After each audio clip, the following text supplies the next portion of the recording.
जय भोले की हर हर महादेव बम बम भोले।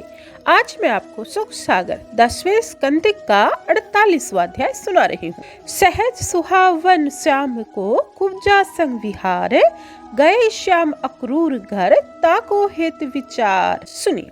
श्री सुखदेव जी बोले, हे राजन, अब भगवान काम पीड़ित कुब्जा को प्रसन्न करने के लिए उसके घर गए। घर पर आए हुए कृष्ण भगवान को देख कुब्जा शीघ्र ही उठ खड़ी हुई और भगवान के पास जाकर उनका सम्मान करने लगी।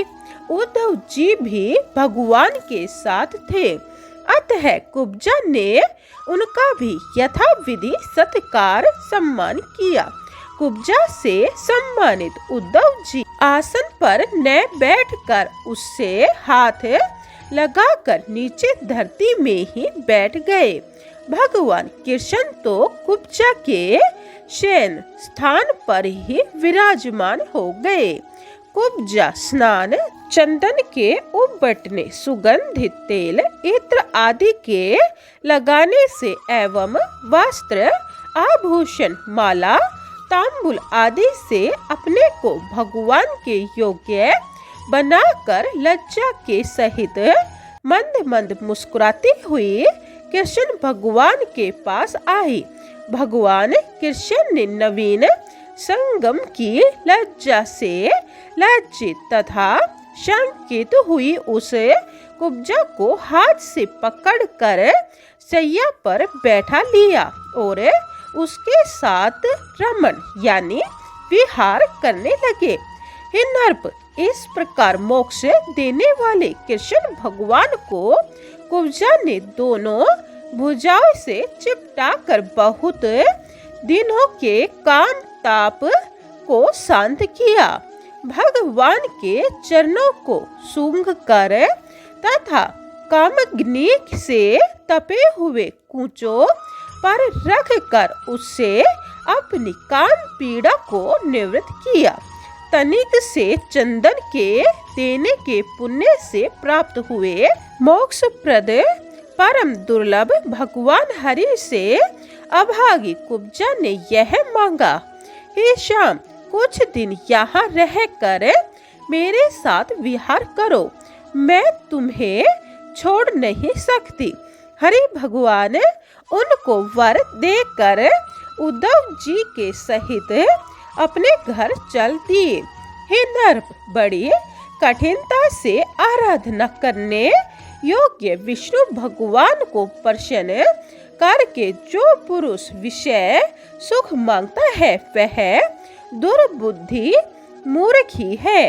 इसके बाद अक्रूर जी को हस्तिनापुर भेजने की इच्छा से बलदेव और उद्धव के सहित हरि भगवान अक्रूर के घर गए। अक्रूर भगवान को देख उठ खड़े हुए और उनसे आलिंगन किया। बलदेव और कृष्ण को अक्रूर ने प्रणाम किया। शिष्टाचार के अनुसार कृष्ण बलदेव जी ने भी अक्रूर ने उनकी यथाविधि पूजा की। उनके चरणोदक को सिर पर धारण किया। वस्त्र, गंध, माला आदि से उनकी पुण्य पूजा करके उनके चरण कमलों को अपनी गोद में रखकर दबाते हुए अक्रूर बोले, हे भगवान, पापी कंस को मार दिया। यह कार्य बड़ा ही उत्तम रहा।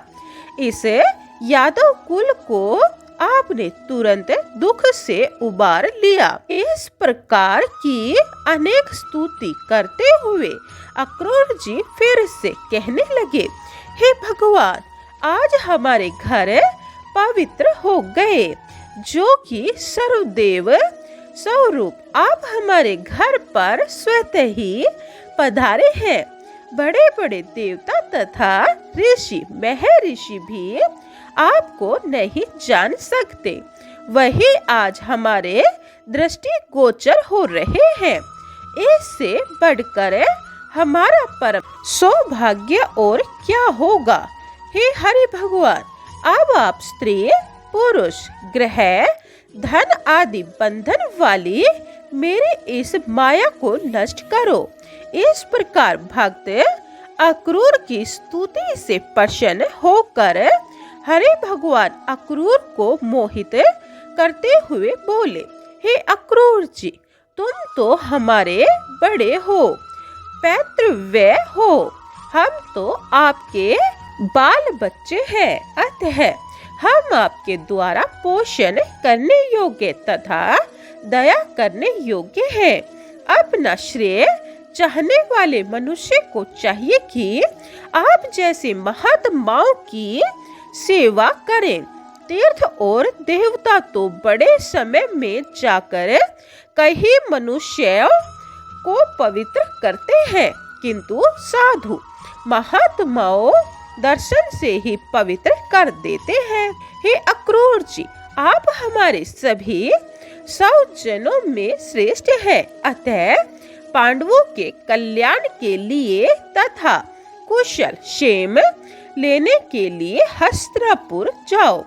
मैंने सुना है कि पांडवों के मर जाने के बाद धृतराष्ट्र उन बालकों को हस्तिनापुर ले आए हैं, किंतु दुराचारी कपूत दुर्योधन के वशीभूत होकर धृतराष्ट्र उन बालकों पर अपने पुत्रों की तरह सम्मान, प्रेम तथा व्यवहार नहीं करते।